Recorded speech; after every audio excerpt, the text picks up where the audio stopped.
Vamos a compartir pantalla.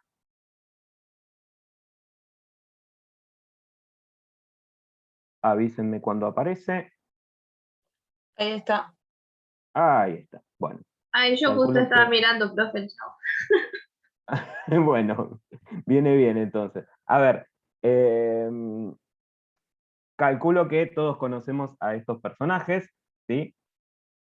Los dos. A ver, Sí. pregunta básica, que calculo que todos conocemos el Chavo, ¿no? Sí. Bien. Los primeros dos personajes, ¿en qué se diferencian? Que uno trabaja y el otro no, para empezar. Ujú. Sí. Que igualmente, saben que es medio polémico eso, porque en realidad el señor Barriga trabaja, pero cobrando renta, digamos que no es mucho trabajo ese. Es ir por las casas a recaudar plata. Y don Ramón en muchos capítulos ha trabajado de distintas cosas. Pero digamos que en principio sí, hay una especie de sentido común de identificarlo al pobre don Ramón con la vagancia. ¿Qué más? ¿Qué otra diferencia podemos encontrar entre los dos personajes? Inclusive Por ahí ahí, en la... Sí, perdón. en la vestimenta, ¿viste? Como que Don Barriga, por más de que trabaja cobrando renta, está de traje, qué sé yo, ¿viste? No sé. Sí, trajecito, corbata. Don Ramón, digamos, la famosa remerita y el jean eternos. En la escena que estamos viendo, en esa captura de pantalla, inclusive hay cierta actitud que nos puede marcar la diferencia entre uno y otro. Y la manito pidiendo el dinero. La manito pidiendo la plata. Sí. ¿Alguien se acuerda cómo era la relación comercial, digamos, cómo era la situación económica entre uno y otro? Sí. ¿Cómo era eso? Mi hija me vuelve loca viéndolos, profe. Él venía a cobrar la renta y don Ramón hacía 14 meses que no pagaba. Ahí va, me gustó, sí. Eran los famosos 14 meses de renta que le debía, Sí. calculo que a lo largo de los 30 años que duró la serie, siempre eran los famosos mismos 14 meses de renta que le debía. Bien. A ver, hay una diferencia, me parece que si la tendríamos que llevar un poco a lo que es más conceptual, que es una diferencia económica, ¿sí? El señor Barriga tiene plata y don Ramón no. De hecho, en algún momento de la serie se llega a ver la casa del señor Barriga, que es así como una casa bastante lujosa, y en la serie cuando veíamos la vecindad y veíamos la casa de don Ramón, creo que tenía hasta los muebles rotos, digamos. Una situación bastante precaria, podríamos decir. Sector popular claramente viviendo en la vecindad. De hecho, el señor Barriga era el dueño de la vecindad, era el propietario de la vecindad, que las vecindades en México son como nuestros conventillos, ¿sí? Si uno piensa un poco en el origen del conventillo, eran casas de familia muy lujosas, que en el caso de nuestro país estaban en la región, en la zona de la capital federal, que fue en primer lugar poblada, y que a raíz de la famosa peste amarilla, de la fiebre amarilla, la población se mudó, se fue de la ciudad, se fue hacia la zona norte, empezó a poblar barrios como Belgrano, Recoleta, digamos. Llegaron hasta Tigre, de hecho, de hecho ustedes saben, calculo que sí, que está la casa de Sarmiento ahí por el Delta, y digamos que todas esas casas que quedaron abandonadas y que eran gigantescas, que tenían su buen patio en el medio, comenzaron a ser alquiladas a los sectores populares. Cada habitación pasó a convertirse en una especie de residencia donde las familias habitaban. La vecindad de México, como les decía, podría asimilarse un poco a nuestro viejo y querido conventillo. Explicaba el caso puntual de nuestro país porque inclusive se relaciona con una epidemia como la que estamos atravesando hoy en día. Digamos que las clases altas lo resolvieron de una forma bastante fácil, se fueron. Abandonaron, de hecho, hasta Sarmiento se fue, era el presidente de la nación, se fue, no trabajó más en la Casa Rosada, porque digamos que el foco de infección era la ciudad de Buenos Aires. En México también estas grandes casas que pertenecían a familias de plata empezaron a ser alquiladas a sectores populares, obviamente que no podían acceder a una casa completa, entonces alquilaban habitaciones o de mínimos departamentos, que es un poco lo que se ve en la serie.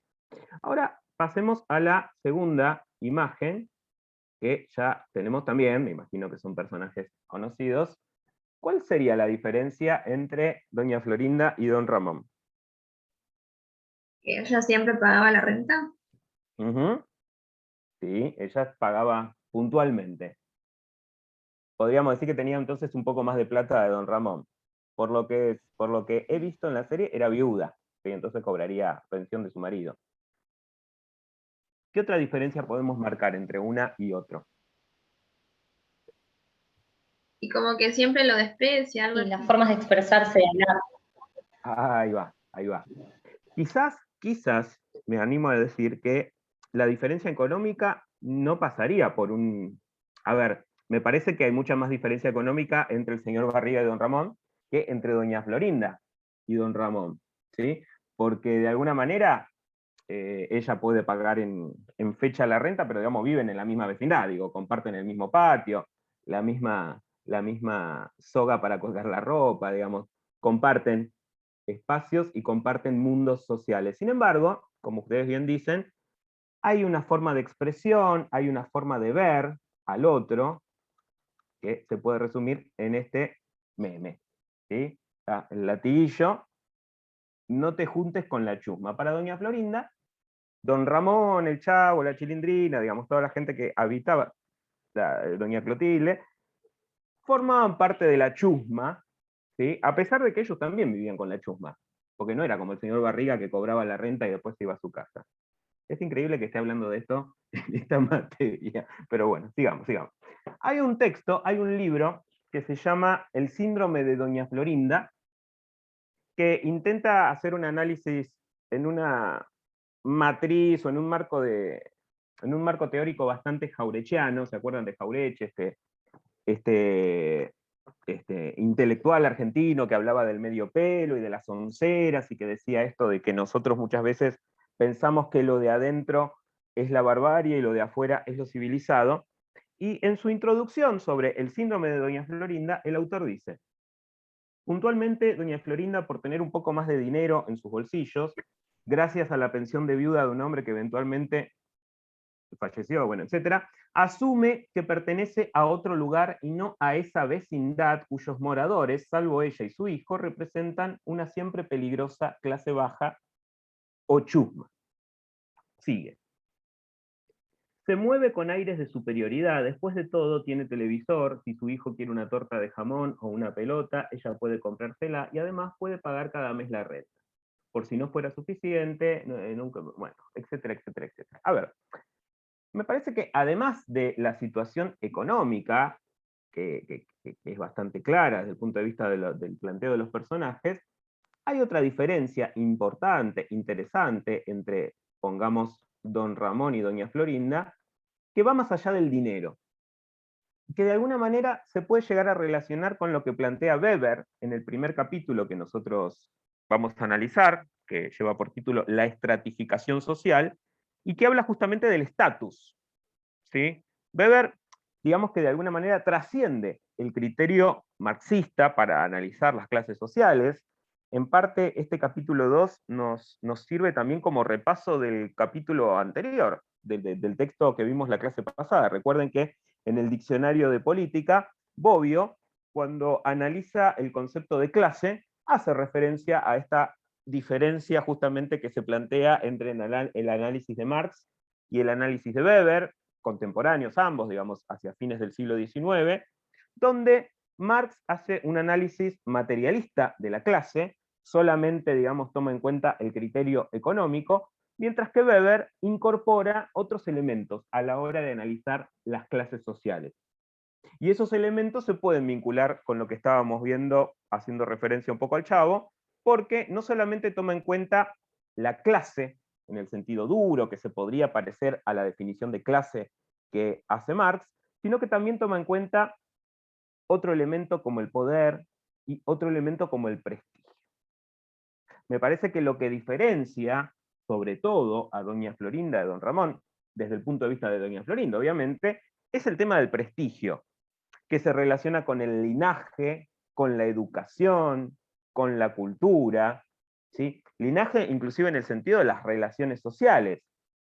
No hay que juntarse con la chusma, intenta hacer referencia a sus relaciones con personas de doble apellido, por ejemplo, digamos, esta cuestión de diferenciarse, no solamente de manera desde el punto de vista económico, sino también desde el punto de vista del prestigio, del estatus.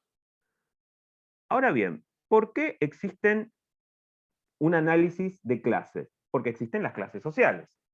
¿Y por qué existen las clases sociales? ¿Qué les parece?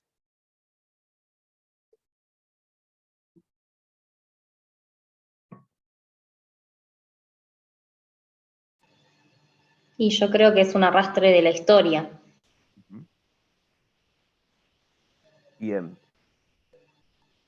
A ver, podríamos decir que de alguna manera hablamos de clases sociales porque hay diferencias sociales. Y esas diferencias sociales se expresan en lo que podríamos decir una estructura social. Cuando nosotros intentamos representar estas diferencias sociales, una manera bastante didáctica, bastante clara de expresarlo, es a partir de la representación gráfica de la pirámide. Aquellas personas que leyeron el capítulo 3 de Di Tella, el siguiente, el capítulo 2 es un capítulo muy cortito, en el que sobre todo Di Tella hace referencia a la diferencia del análisis de clase entre el enfoque marxista y el enfoque weberiano, e inclusive analiza algunos conceptos interesantes dentro de la matriz de pensamiento marxista, a la que ahora vamos a hacer referencia, simplemente porque el texto lo menciona. Pero ya en el capítulo 3, que lleva por título Tensiones en la pirámide social, Di Tella hace un análisis de justamente la sociedad, las clases sociales. Vuelvo a decir, hay clases sociales porque hay diferencias sociales, pero las diferencias sociales muchas veces, y en esto vamos a coincidir con Weber, no solamente tienen que ver con las cuestiones materiales, digo, no existen nada más diferencias entre pobres y ricos, sino que encontramos matices, encontramos un amplio abanico de jerarquías sociales. Sobre el final del capítulo 2, dice Di Tella, estoy leyendo el último párrafo, dice: los criterios de superioridad, inferioridad o la relevancia de estos cambian a menudo, produciendo alteraciones en el sistema de estratificación social, sobre todo en sus dimensiones de prestigio. Así, por ejemplo, ser cura de aldea puede implicar pertenecer a un estrato o estamento social muy alto. En esa misma aldea, ante los avances de la modernización, de la comunicación, de la información acerca de la vida de las grandes ciudades, o debido al deterioro de las creencias religiosas, el estatus del cura caerá vertiginosamente. Cuando uno observa, digamos, estas cuestiones más en lo concreto, en lo práctico, en la realidad, entre comillas, uno se encuentra con esto, con que de repente quizás cambian los criterios de... a ver, ¿se escuchó bien? ¿Me vienen escuchando bien?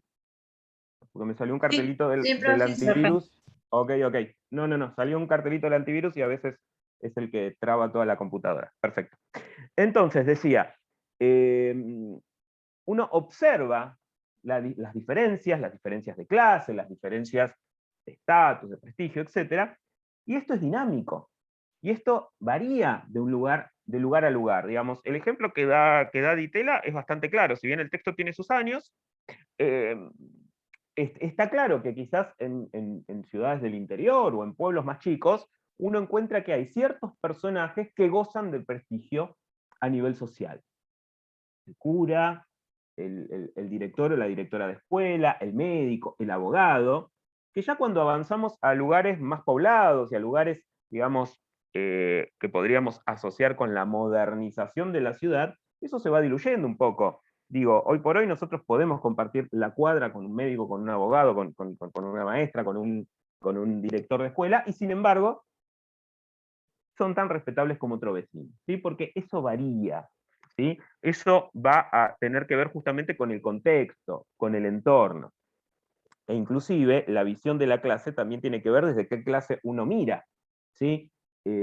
Volviendo al ejemplo de recién, doña Florinda observa al resto de sus vecinos como si fueran la chusma, Sin embargo, ella también forma parte de esa chusma, ¿sí? Ella puede trazar cierta diferencia a partir del estatus o a partir de cierto criterio económico, que no debe ser, como decíamos antes, muy diferente entre unos y otros.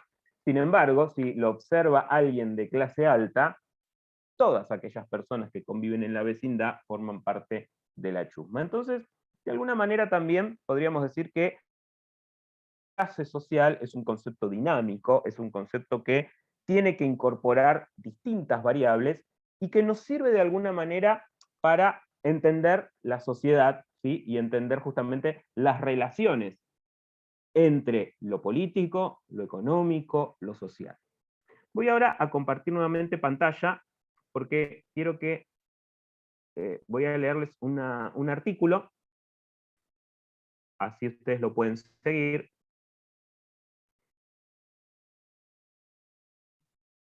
A ver. Entiendo que lo están viendo, ¿no? Sí, sí. Buenísimo.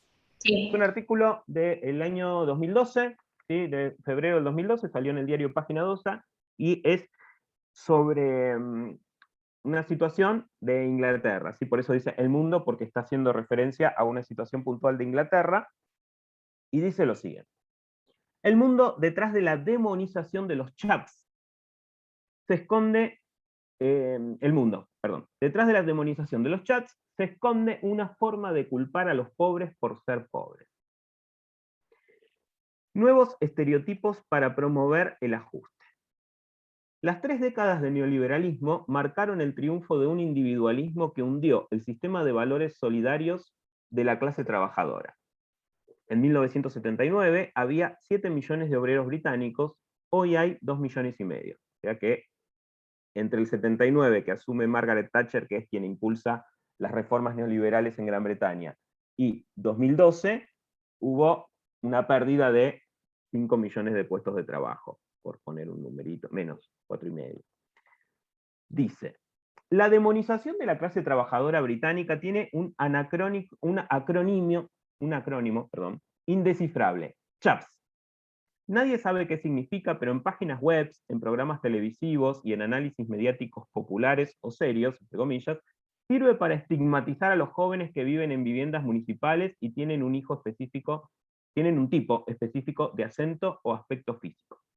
En realidad es una manera oblicua de definir al conjunto de la clase trabajadora y responsabilizar a los pobres de ser pobres, escribe Owen Jones, autor de Chaps, un libro clave sobre el tema.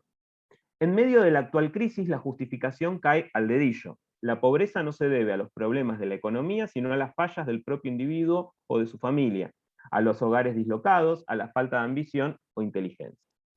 Las 3 décadas de neoliberalismo, inauguradas por Margaret Thatcher con una drástica desindustrialización en los 80, marcaron el triunfo de un individualismo que hundió el sistema de valores solidarios de la clase trabajadora. En 1979 había 7 millones de obreros con un fuerte peso de los mineros, portuarios y automotrices. Hoy hay 2,5 millones, las minas han desaparecido y solo la empresa automotriz en manos extranjeras está creciendo. En este vacío de identidad de una clase obrera en retirada, surgen los chaps, objeto de escarnio de la prensa o de burla en programas televisivos y cenas de clase media. Los chaps son presentados como parásitos enquistados en el tejido social. Según el estereotipo, son desempleados crónicos, adolescentes que se embarazan para acceder a los beneficios sociales por hijo, responsables de déficit fiscal y moral, virtuales delincuentes con un coeficiente de inteligencia por el suelo y una familia disfuncional. Lo que llamábamos la respetable clase trabajadora prácticamente ha desaparecido. Hoy la clase trabajadora en realidad no trabaja para nada y está sostenida por el estado de bienestar, señala el comentarista conservador Simon Heffer. Digamos que argumentos parecidos también hay acá. El estereotipo ha ayudado a justificar el draconiano ajuste fiscal de la coalición conservadora liberal demócrata que encabeza el primer ministro David Cameron, pero también ha servido de base para propuestas decimonónicas de limpieza social. En 2008, un concejal conservador, John Ward, llamó a la esterilización obligatoria de las personas que tuvieran un segundo o tercer hijo mientras cobraran beneficios sociales, medida apoyada con entusiasmo por los lectores del conservador Daily Mail escandalizados por estos aprovechadores y sinvergüenzas que están hundiendo al país. La obsesión clasista y el estereotipo ha llevado a confusiones cuasi cómicas. En un panfleto para las elecciones de 2010, los conservadores aseguraban que en algunas zonas pobres el embarazo adolescente de menores de 18 años es de un 54%, en realidad era un 5,4%, cifra que representaba una caída respecto a lo que sucedía durante el thatcherismo. En el departamento de prensa conservador nadie se percató del error tipográfico. A pesar de que estaban hablando de más de la mitad de los menores de 18 años de esas zonas, el fenómeno ya había sido naturalizado por el perjuicio. Una de las curiosidades es que se usa el término CHAP con certeza de concepto sociológico, a pesar de que nadie puede decir a ciencia cierta qué significa el acrónimo. El diccionario de Oxford por internet define al CHAP como un joven de clase baja, de conducta estridente y patoteril, que usa ropas de marca reales o imitadas. Otro diccionario de 2005 los define como joven de clase trabajadora que se viste con ropa deportiva. Un mito popular lo hace pasar como council housed and violent, violento que vive en casas municipales. Esta vaguedad permite englobar a amplios sectores sociales. En un libro que va por la 9ª edición y vendió más de 100.000 ejemplares, The Little Book of Chaps, se identifican los típicos trabajos chaps. La chavette, o sea, la mujer chap, es una aprendiz de peluquería, limpiadora o camarera, mientras que los hombres son guardias de seguridad o mecánicos y plomeros cowboys, chantas. Según el libro, chaps de ambos sexos suelen ser cajeros en los supermercados o empleados de hamburgueserías. Esta tipificación laboral corre paralela a los cambios que ha vivido la clase trabajadora británica en los últimos 30 años. Hoy, una cuarta parte de la fuerza laboral trabaja part-time y más de 1,5 millones se encuentra en empleos temporarios. El salario medio de unas 170.000 peluqueras, chavetes, está apenas por encima de la mitad del promedio salarial de la población, medida que define la línea de pobreza en el Reino Unido. En ciudades que alguna vez giraron en torno a la actividad fabril o minera, los escasos trabajos que hay son en supermercados o farmacias. No son solo trabajos más inseguros, están mucho peor pagos. Cuando Robert quebró en Birmingham con la pérdida de 6.500 puestos, el ingreso promedio que cobraron los que consiguieron trabajo era una quinta parte menos de lo que ganaban en la automotriz, apunta Owen Jones. La paradoja es que en una sociedad tan clasista como la británica, hago un paréntesis yo, digamos, Gran Bretaña es la cuna de la clase obrera, digamos, con la revolución industrial, en la que el acento y la universidad Oxford, Cambridge, define el futuro de una persona, conservadores y nuevos laboristas propagan el mito de que hoy todos los británicos son clase media, salvo esa pequeña subclase disfuncional y patológica a la que le falta ambición o fibra moral, los chaps. En 1910, Winston Churchill, entonces ministro del Interior del Partido Laborista, propuso la esterilización de más de 100.000 personas a las que consideraba débiles mentales y degenerados morales para salvar al país de la decadencia. Un siglo más tarde, la decadencia sigue amenazando al Reino Unido, pero la fórmula es más civilizada, un estigma que niega la existencia y el significado social de la clase trabajadora. ¿Qué sería un chaps?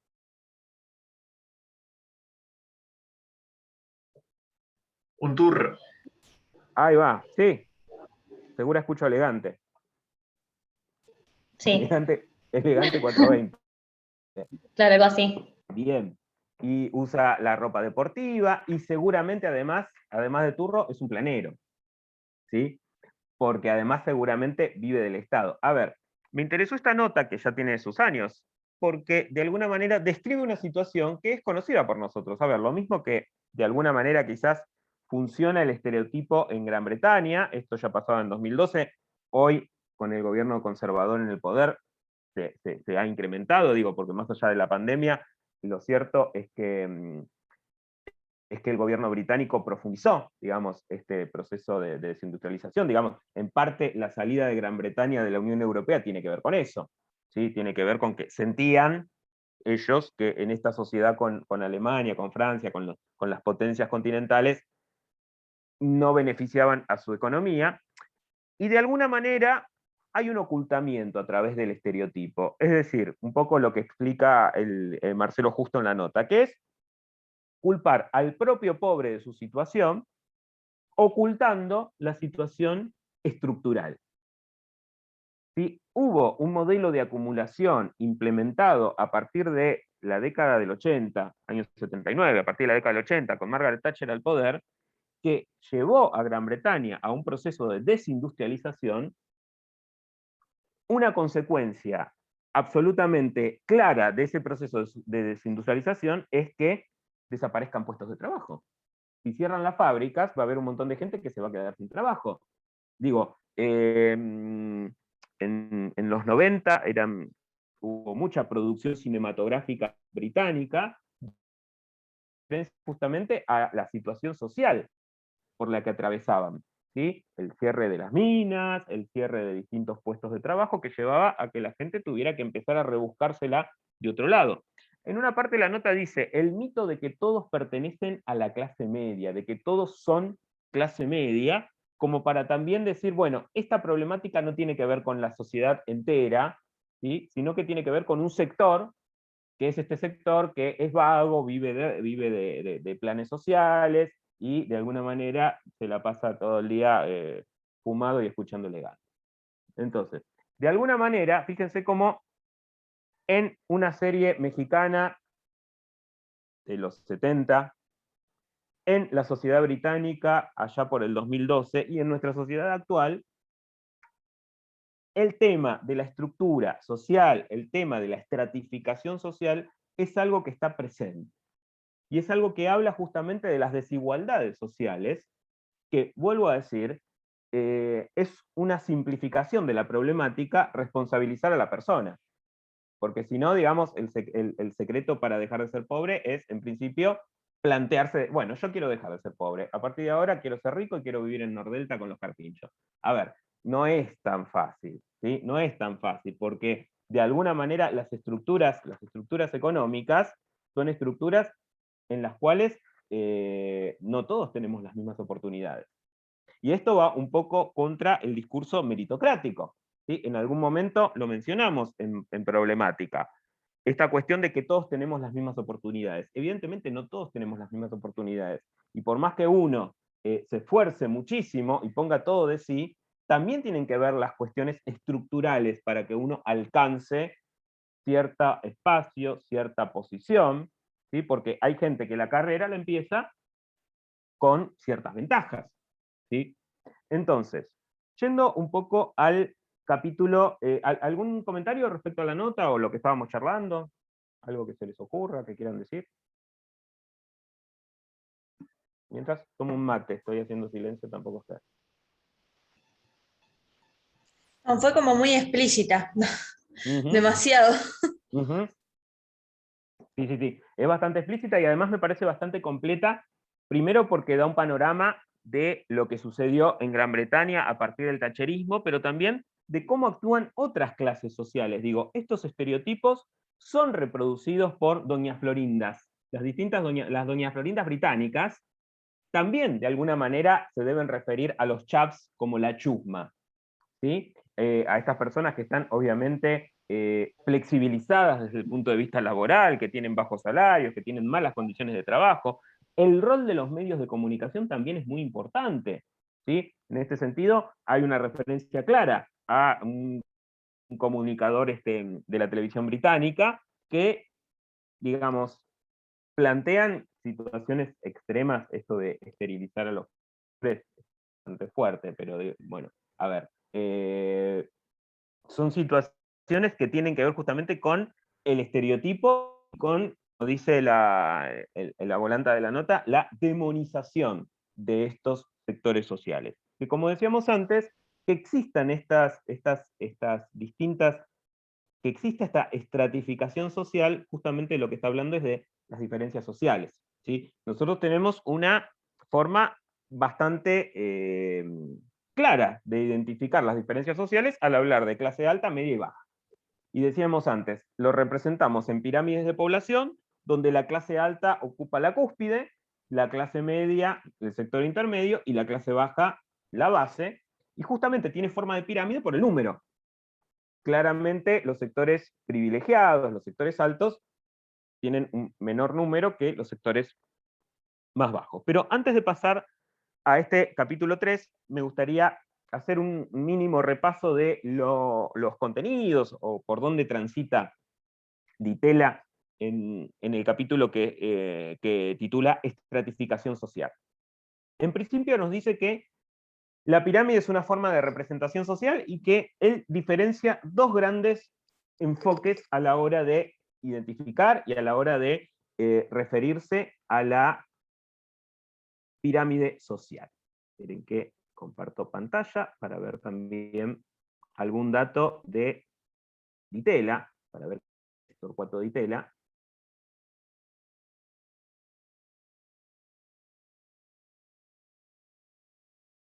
A ver.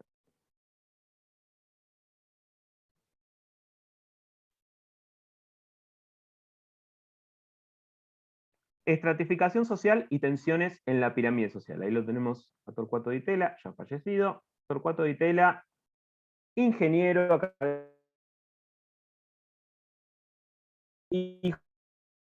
ingeniero Torcuato, Profe, Profe, yo no. junto con su hermano Guido Di Tella, que fue ministro de Relaciones Exteriores durante el menemismo. ¿Cómo? que se entrecorta, No no escucho. se escucha nada. Ah, bien.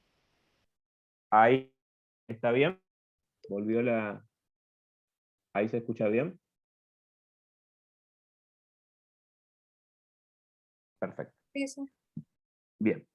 Decía, Torcuato Di Tella, ingeniero, académico, sociólogo, hijo del ingeniero Torcuato Di Tella, junto con su hermano Guido, que fue ministro de Relaciones Exteriores durante el menemismo, fundó el Instituto Universitario Di Tella, bastante conocido en la década del 60 por su escuela de arte. Marta Minujín, digamos, sale de este espacio.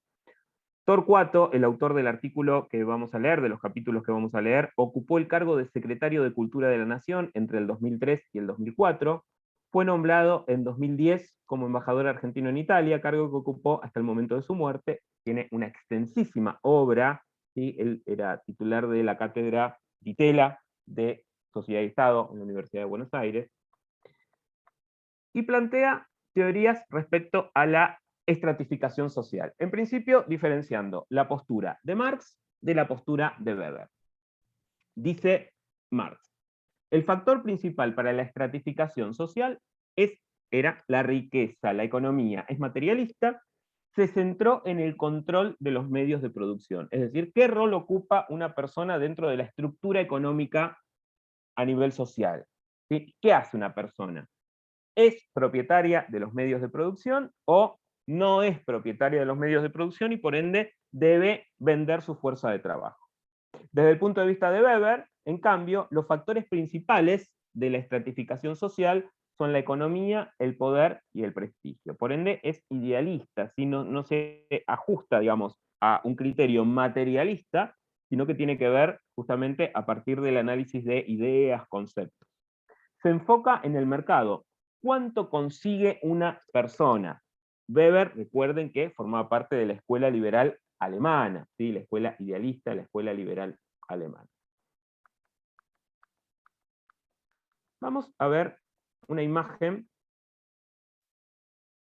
que hace referencia a la pirámide social argentina. Estos datos son de 2010-18, diciembre de 2018, obviamente y pensé en el medio tuvimos una devaluación importantísima. O sea, no nos vamos a fijar en el ingreso, en la plata que uno tiene que tener, pero sí vamos a ver la forma que tiene la pirámide, ¿sí?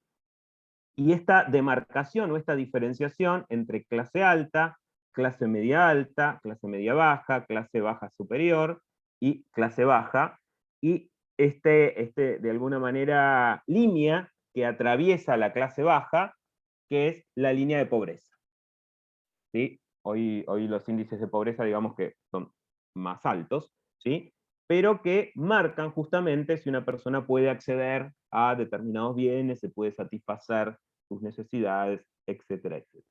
Entonces, en esta forma de análisis, o en estos distintos criterios de analizar la sociedad, Di Tella en principio dice que el análisis marxista obviamente parte de un modelo, de un marco teórico que que considera que la propiedad privada marca la diferencia entre las distintas personas que forman parte de una sociedad, que pone como horizonte la revolución para modificar el modo de producción, y que una de las dos clases que forma parte del capitalismo, es decir, la clase obrera, debe acceder a lo que se denomina conciencia de clase, y en este sentido define algo que mencionamos la clase pasada, que es el concepto de clase en sí y de clase para sí. Es decir, el obrero es clase en sí porque es obrero, porque trabaja, porque tiene fuerza de trabajo que vende en el mercado, pero eso no quiere decir que tenga conciencia de clase, que se dé cuenta que forma parte de una clase,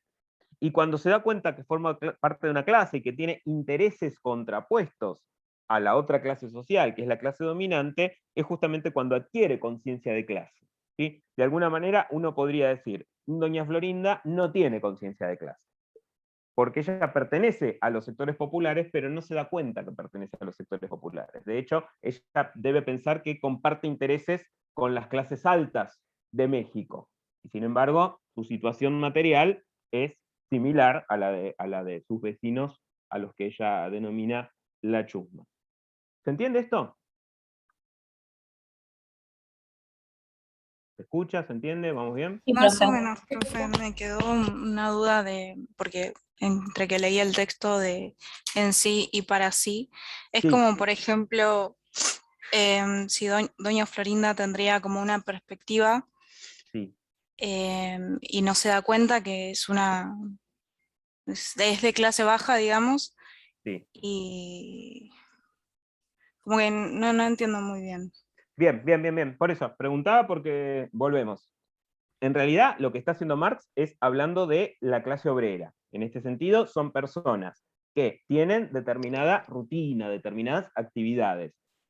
Pero pongamos el ejemplo de doña Florinda, que es bastante claro. Doña Florinda pertenece a los sectores populares porque materialmente comparte la existencia con los sectores populares. Vive en una vecindad, le debe costar llegar a fin de mes, más allá de que cobra una pensión, ha tenido que trabajar, ha tenido algún tipo de emprendimiento, ¿sí? Su hijo va a la misma escuela a lo que van los otros chicos de la vecindad, digamos. De alguna manera, ella, desde el punto de vista de clase en sí, forma parte de esta clase baja mexicana, ¿sí? Porque ni siquiera llega a clase media. Ahora, para que haya una constitución plena de la clase, dice Marx, no alcanza con ser clase en sí. Eso sí, uno lo es porque justamente existe. Ahora, para constituirse en tanto clase obrera, uno tiene que tener conciencia de clase. Y la conciencia de clase tiene que ver con la clase para sí. Es decir, que la persona se reconozca como parte de la clase obrera, en el sentido de los trabajadores, o que doña Florinda se reconozca como clase baja a partir de la existencia que tiene. Y eso muchas veces no pasa. Entonces puede ser que los trabajadores, Marx va a decir, estén tan alienados en el trabajo que no se reconozcan como clase obrera, y nos puede, para nuestro ejemplo, nosotros lo que podemos observar es que doña Florinda, a partir de esta diferenciación que plantea con sus vecinos, no se da cuenta que ella también forma parte de la clase baja. Entonces, desde su punto de vista, no hay una concepción no hay una conciencia de clase. Debe pensar el personaje que comparte más cosas con alguien de clase medio o clase alta que con alguien de clase baja. Sin embargo, clase baja. ¿Se entiende ahora? Sí, es como lo que usted decía en la otra clase, que es como que tiene anteojos con una Ahí va. perspección distinta de la vida. Ahora sí, gracias, profe. Ahí va. No, de nada. Sí, obviamente que este concepto de clase está atravesado por la ideología, claramente. Bien, vamos entonces ahora a pasar a la segunda, al segundo capítulo, digamos, que en realidad es el 3, donde Ditela define distintas clases sociales. Él hace referencia a clase media, alta y baja. Y esperen que busco la página, creo que es la página 33. En la página 33, cuando él habla de la forma de la pirámide, que habíamos dicho que es una representación gráfica de las diferencias sociales, Ditela dice: En la pirámide formada por la estratificación social se pueden distinguir 3 niveles principales: altos, medios y bajos. Es decir, clase alta, clase media, clase baja, un poco lo que estamos viendo en el gráfico respecto a nuestro país.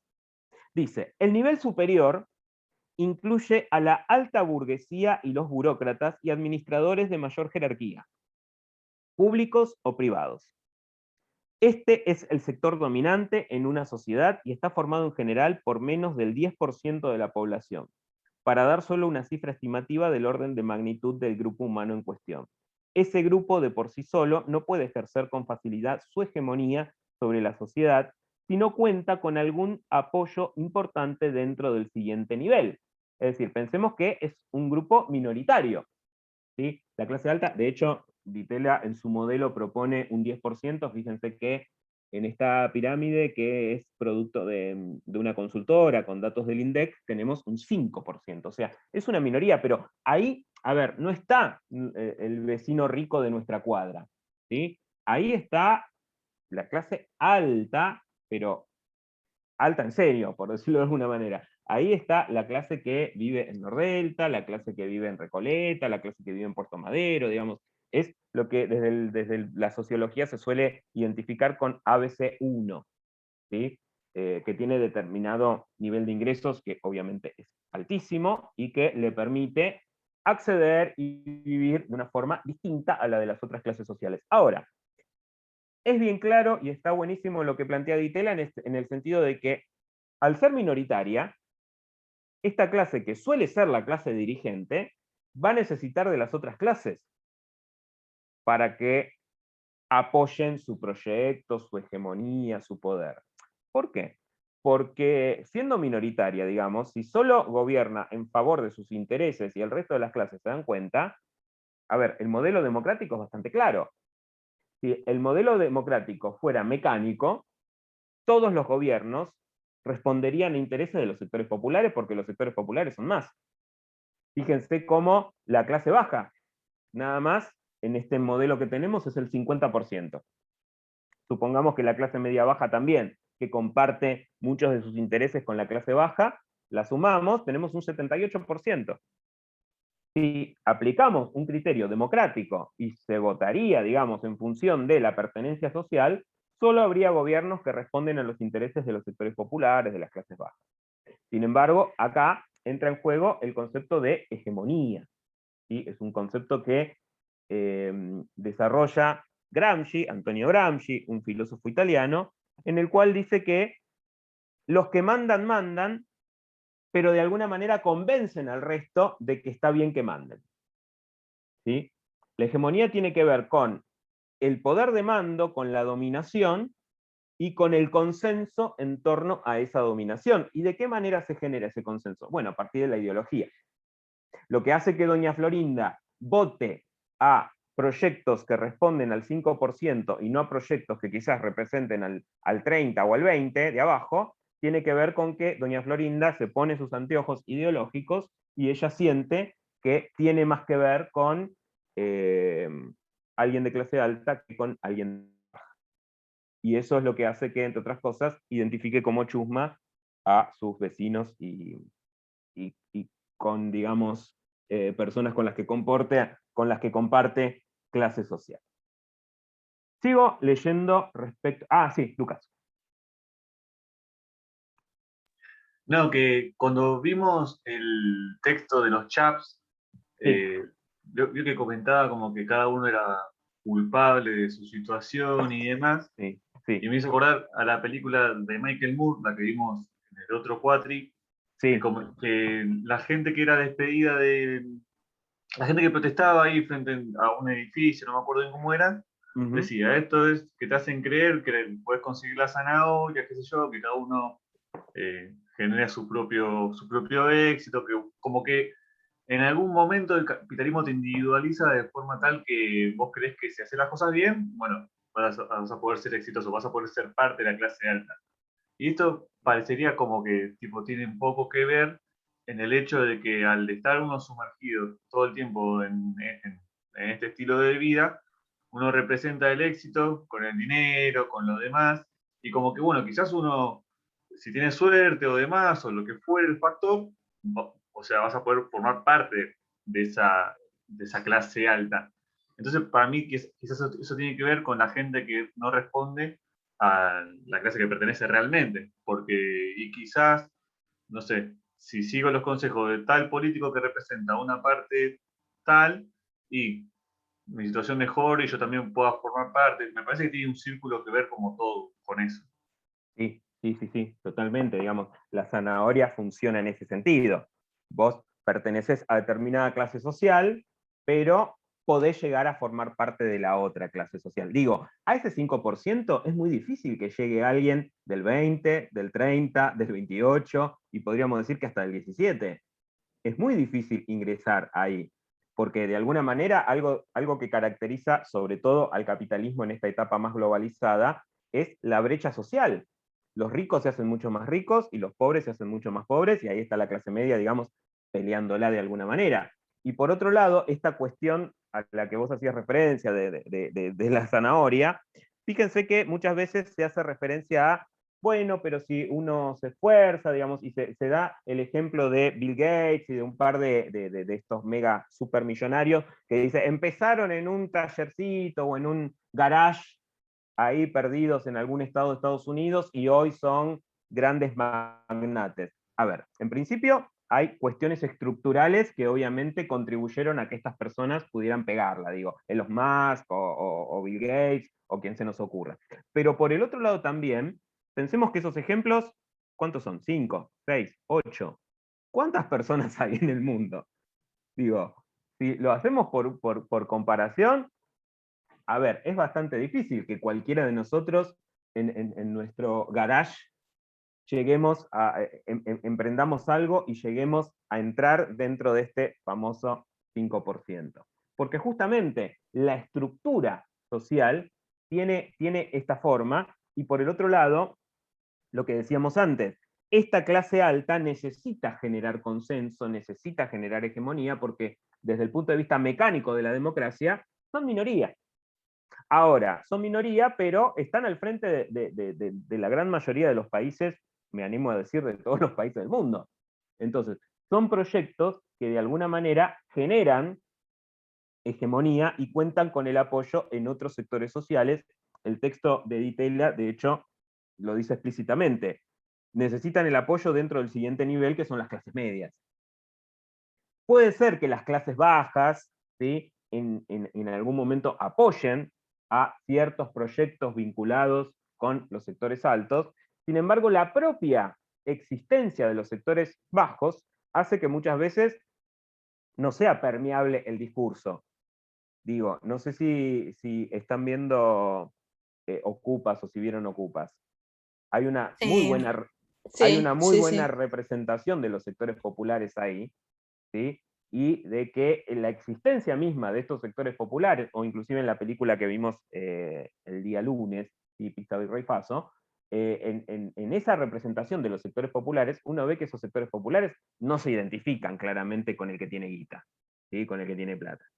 Eso pasa más a nivel medio, ¿sí?, que es, volviendo un poco a la intervención de Lucas, esa famosa zanahoria en la que uno piensa que puede ingresar, que puede llegar. Vuelvo a decir, es doña Florinda pensando que ella puede llegar a ser parte de la oligarquía mexicana. Claramente no puede ser parte de la oligarquía mexicana, entonces destila su enojo para con sus pares. Sigo leyendo. En este grupo, que es el segundo, no solo fue de... a ver, no, acá. Dice...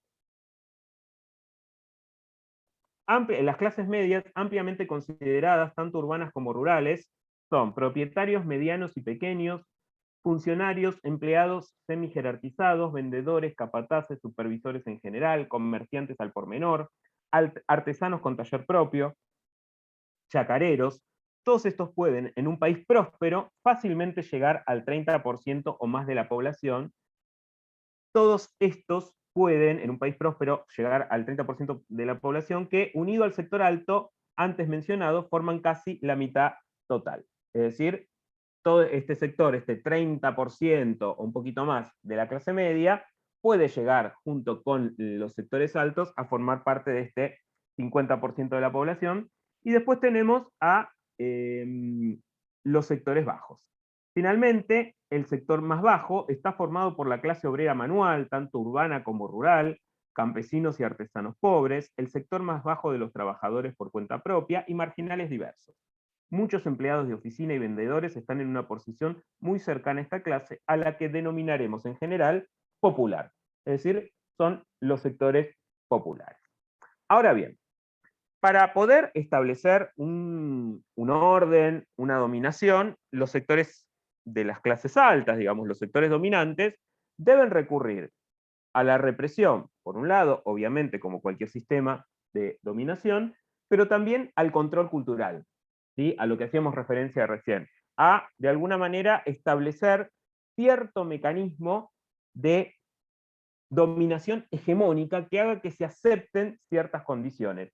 Y esa dominación hegemónica se puede vincular con estos estereotipos. Digo, el pobre es pobre porque quiere. Entonces, no hay un problema acá con el modelo de acumulación o con el sistema económico, ¿sí? No es el neoliberalismo. Es que a estas personas les gusta vivir de planes sociales, les gusta tener estos salarios bajos, como decíamos antes, escuchan música y se drogan. Entonces, de alguna manera, este discurso, que puede llegar a ser tomado por las doñas florindas de las distintas sociedades, contribuye a la dominación hegemónica de estos sectores altos. Dentro de lo que es la representación de la pirámide social, Di Tella marca una diferencia entre tres modelos, que vamos a ver a continuación. Identifica el modelo marxista, el modelo socialdemócrata y el modelo tercermundista. Y hay que hacer una aclaración interesante acá. Di Tella tiene una mirada tradicional, desde el marxismo tradicional. Entonces, o la socialdemocracia, digamos. El marxismo y la socialdemocracia coinciden en una postura crítica del capitalismo. Hoy quizás, en nuestra época, la socialdemocracia está penetrada por el capitalismo, pero digamos, en un principio la socialdemocracia fue un desprendimiento del análisis marxista de la sociedad, que van a diferir en la forma en la cual hay que actuar para provocar la mejora de los sectores populares. Desde el punto de vista del marxismo, los sectores populares, la clase trabajadora, lo que tiene que hacer es la revolución. Para ponerle fin al capitalismo, instaurar otro modo de acumulación y marchar hacia una sociedad sin clases. La socialdemocracia tiene otra evaluación. ¿Y qué dice la socialdemocracia? Dice, el capitalismo no va a desaparecer en el corto plazo, entonces hay que plantear reformas dentro del sistema capitalista para mejorar la situación de los sectores trabajadores. Vuelvo a decir, esta es la socialdemocracia de principios del siglo XX. ¿Sí? Principios del siglo XX. Hoy por hoy, sobre todo a partir de la década del 90, la socialdemocracia fue penetrada por el discurso neoliberal. Entonces tampoco hay mucha diferencia entre un socialdemócrata y un liberal. Digo, en España, el Partido Socialista y el Partido Popular plantean las mismas políticas. En Alemania están en alianza los conservadores y los socialdemócratas. En Inglaterra, el Partido Laborista de Tony Blair era muy parecido al Partido Demócrata de Bill Clinton. Entonces, de alguna manera, así como los partidos conservadores fueron penetrados por el discurso neoliberal en los 80, los partidos de centroizquierda o socialdemócratas fueron penetrados por un discurso neoliberal hacia la década del 90. Un poco también lo que pasó, a ver, nuestro representante por antonomasia en nuestro sistema político de la socialdemocracia es la Unión Cívica Radical. De hecho, la Unión Cívica Radical está afiliada a lo que se llama la Internacional Socialista, por más que parezca extraño. Si nosotros observamos los últimos dos gobiernos donde participó el radicalismo, tanto el de Mauricio Macri como el de Fernando de la Rúa, son gobiernos de orientación liberal. ¿Sí? No hay mucha diferencia con planteos liberales.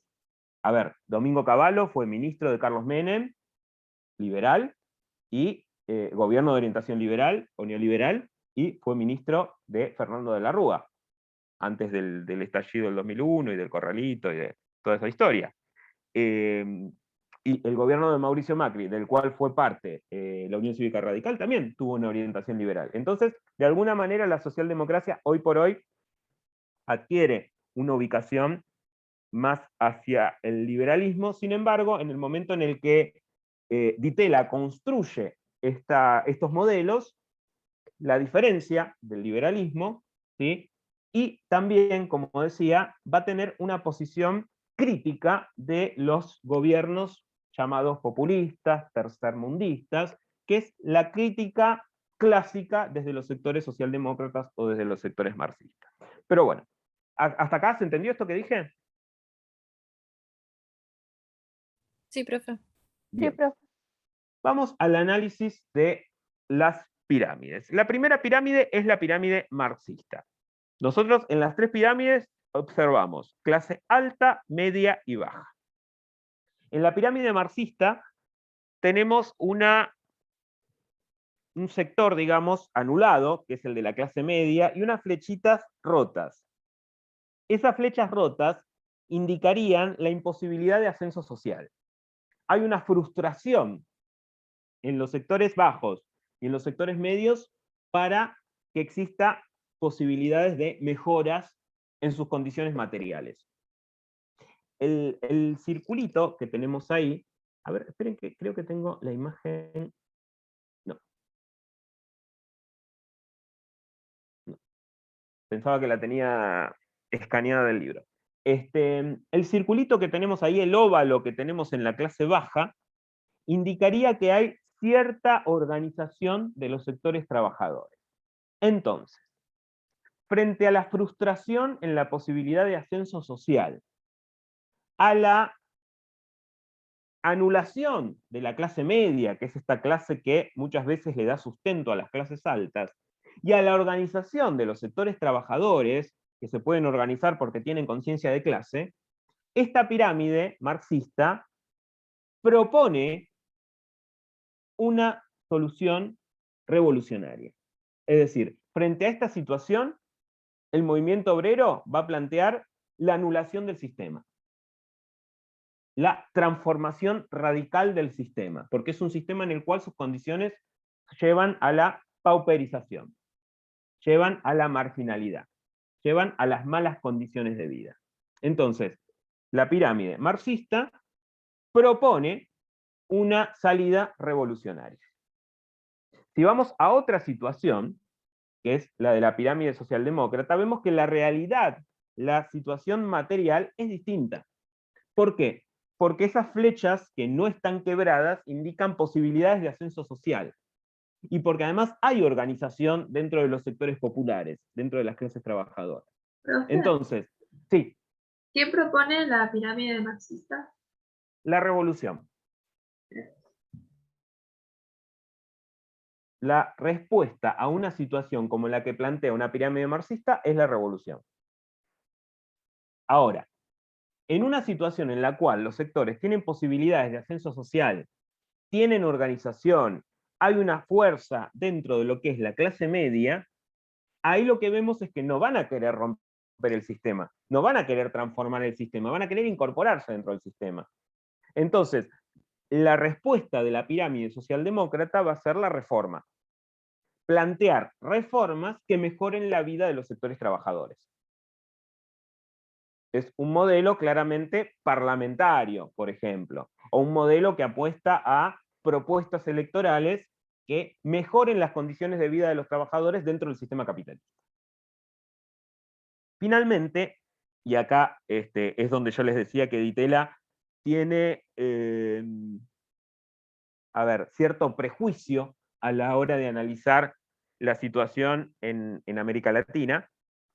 Él habla de la pirámide tercermundista, donde tenemos una clase baja o sectores populares mucho más numerosos que la clase media y la clase alta, inclusive más numerosos que en las otras pirámides. Tenemos posibilidades de ascenso social frustradas.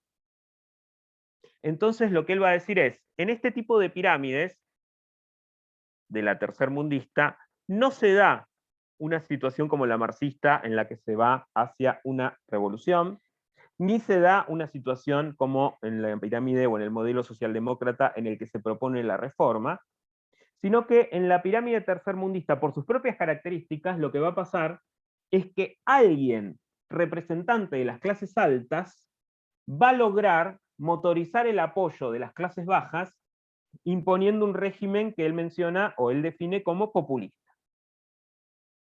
Y acá nos metemos en un concepto problemático, que es el concepto de populismo. Desde muchos lugares se lo critica el populismo, porque se dice populismo como sinónimo de demagogia, o como sinónimo de manipulación de los sectores populares.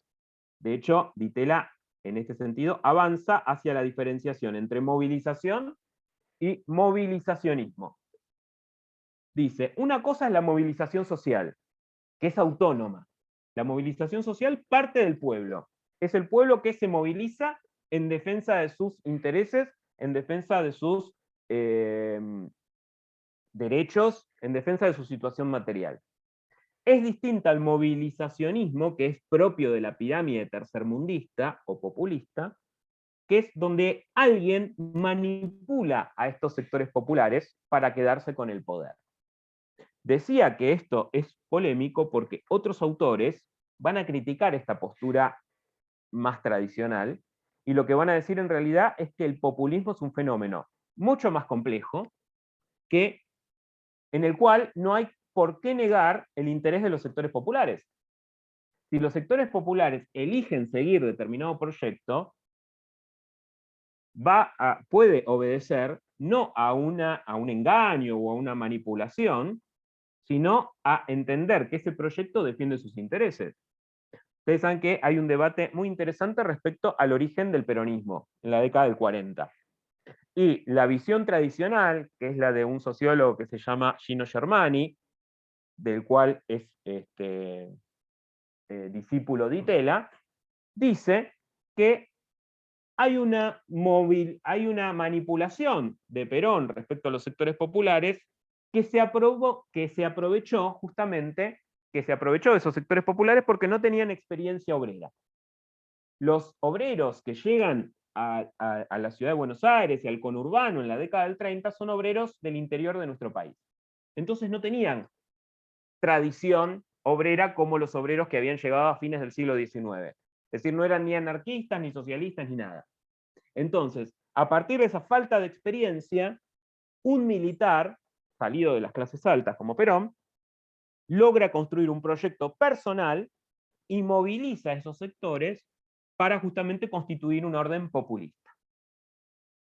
Desde otro lugar, dos sociólogos, Murmis y Portantiero, van a plantear que esa tesis o esa hipótesis puede ser cuestionada, y lo que ellos van a decir es simplemente que el hecho de no tener tradición obrera no quiere decir que sean personas tontas, y que de repente la constitución del peronismo va a tener que ver con sectores socialistas, porque va a haber muchos socialistas que forman parte del primer peronismo, pero también tiene que ver con que los trabajadores ven en el proyecto de Perón mejoras en sus condiciones materiales. Digo, Perón, siendo secretario de Trabajo, aprobó los derechos del trabajador, el aguinaldo, vacaciones pagas, 8 horas, etcétera, etcétera, etcétera. Entonces, desde el punto de vista de lo racional, los sectores obreros, obviamente que van a ver en Perón a un defensor de sus intereses. Ahí no hay manipulación. ¿Sí? Por eso digo, el populismo es un fenómeno mucho más complejo. Otro autor, Ernesto Laclau, filósofo, sociólogo, va a decir que en realidad el populismo es una forma de una constitución en la dominación, donde distintos proyectos o distintas demandas toman forma y se unifican detrás de un único proyecto. Entonces, los intereses de distintos sectores de la sociedad van a ser interpelados por un proyecto político, y ese proyecto político va a nuclear a todos estos sectores. Laclau va a decir, hay demandas que de repente pueden ser juntadas bajo una misma bandera, ¿sí? Nucleadas, abroqueladas bajo una misma bandera, y de alguna manera estos proyectos populistas no expresarían, como lo explica Ditela, una situación de movilizacionismo en el cual un líder manipula a la masa, sino que la masa entiende que ese proyecto defiende sus intereses materiales. Y uno, dice Laclau, lo puede observar en justamente la constitución de distintos regímenes a lo largo del mundo, no solamente en América Latina. Digo, no solamente los gobiernos a los que se suele denominar como populismos o neopopulismos, que son los quienes gobernaron América Latina a partir de los 2000, digamos, Lula, Kirchner, Tabaré Vázquez, Dilma, Pepe Mujica, etcétera, etcétera, sino también en otras regiones del mundo uno puede observar eso, que distintas demandas van a confluir detrás de un mismo proyecto. Es decir, ahí no hay manipulación, ahí hay defensa de intereses y se da la situación en la cual todos estos intereses se ponen en un mismo nivel para formar parte de un mismo proyecto. Acá fui bastante rápido y es bastante abstracto lo que estoy diciendo. ¿Se entendió? Si no, volvemos. Sí, profe, Sí, yo perfecto. le iba a preguntar algo. Sí. Igual ya lo respondió, me parece, porque pensaba, en Argentina siempre está como dividido entre una cosa y otra, ¿no? Una Sí, ideología la y famosa otra, grieta. y casi siempre el que define es el que no se siente identificado con una cosa o con otra. Sí. Entonces, como que quería saber si este fenómeno es de Argentina solamente o en el mundo también pasa. No, por lo que tengo entendido, en muchos países de Europa pasa lo mismo, y en otros países de América Latina pasa lo mismo. Digo, no nos vayamos a situaciones extremas como puede ser Venezuela, ¿sí? O como puede ser, no sé, Colombia. Pero si nos movemos en Uruguay, inclusive en Brasil, si observamos la situación en algunos países europeos, sobre todo en España, uno observa esto. Hay distintas posturas, distintos proyectos, y en el medio hay un sector que fluctúa, y que, a ver, si en 2011 ganó Cristina, en 2015 ganó Macri, y en 2019 ganó Alberto Fernández, no cambió la población. Evidentemente hay un sector que ha votado a Cristina en determinado momento, a Macri en otro, a Alberto Fernández, y veremos qué pasa en el 2023. En este sentido, confirmo lo que vos decís. Cierto sector de clase media que podríamos decir no identificado con ningún proyecto y que define en función de sus intereses inmediatos. Sí, coincido. ¿Alguna otra duda? ¿Alguna otra pregunta?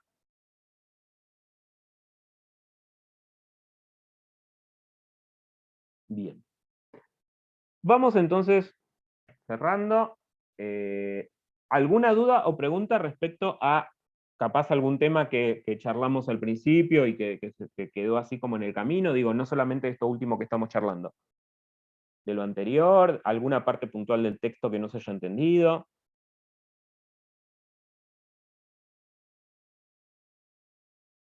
No, de momento no. Bien, bien. Bueno, entonces reitero lo que dije al principio, los voy mencionando y si quieren se van desconectando a medida que los menciono. Recuerden que la clase que viene vamos a trabajar con una partecita, un texto de Guillermo O'Donnell que habla del Estado burocrático autoritario, habla de las crisis, puntualmente de las crisis del Estado. Repasen los textos, aquellos que no han podido leer, intenten ponerse al día, así la clase que viene también usamos una partecita, como ven siempre estamos terminando antes de la hora en la que deberíamos terminar, la podemos destinar a dudas, consultas, preguntas, sobre todo tomando en cuenta que ya se acerca el primer parcial. Creo que la gran mayoría de los que estamos acá estamos cursando problemática, el parcial va a ser similar al parcial de problemática, es decir, desarrollar conceptos, desarrollar contenidos. Obviamente que la guía de lo importante de los textos la tienen en las explicaciones y en las clases, en los encuentros de Zoom. Al estar grabado, inclusive aquellos que no se pueden conectar pueden acceder a estos contenidos, y cualquier duda o pregunta lo vemos la clase que viene, o obviamente me pueden ir escribiendo. Ya los saludo, buen finde, nos vemos el lunes, o el viernes que viene, y ahora los voy nombrando, y si quieren se pueden ir desconectando tranquilamente. Acevedo Kevin.